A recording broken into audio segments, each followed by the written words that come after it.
some of the players and coaches are set to talk about Game 2. It was an impressive performance in Game 1 by the Indiana Pacers, putting up a whole bunch of points, and Lance Stephenson came out on fire, hitting his first 3 shots in the first quarter. He had 9 points, but it really seems like Dwayne Wade is starting to get it going, too. He really, he's showing a lot of bounce, and I think the fact that he's in attack mode, not just settling for jump shots, but the fact that he's getting into the paint. We talked about also, remember, 66 points in the paint is what Indiana scored in that first game. Not the same in this one, where the Heat far more effective on the interior. And Paul George, who had 24 in Game 1, gets off to a 1-for-11 first half start, scored just 3 points. And on the other end, Paul George doing a pretty decent job on LeBron James. LeBron, he had just 6 first half points. That got Miami up 38-33. Now, 1 tick of a second on the clock before the break. Lance Stephenson doesn't.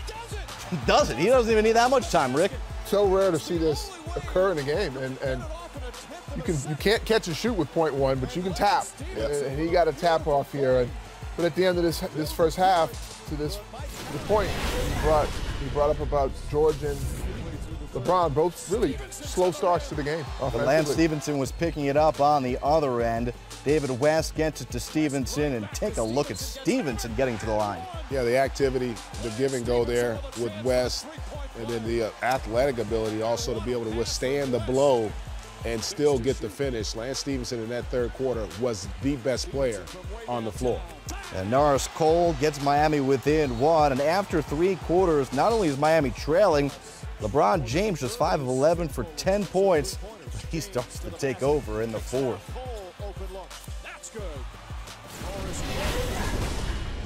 In relative terms, a quiet night from LeBron. What do you anticipate from him in the 4th? We're going to try to take over the game. We know that. Right. Thank you, Mike. Here he is, LeBron, knocking down the 3. Quickly starting to light up the scoreboard, 73-72. Then the Heat work the give and go. Chris Anderson to LeBron. What a pass from Birdman. It really was, but look at the interior defense there. Non-existent, really, for the Pacers at the most critical stretch of the game. LeBron goes down after David West fouls him. It would be called a flagrant initially, but it would be ruled then just a common foul, so a personal on David West, who seemed to have injured his eye a couple of possessions earlier. LeBron, he's got clear vision here. Miami up by 3. Then under a minute to go, it's Dwayne Wade getting it from LeBron. And let's not discount the effectiveness. You talked about Dwayne Wade, not just the way he started, but that 4th quarter, he was able to match LeBron in terms of his offensive impact.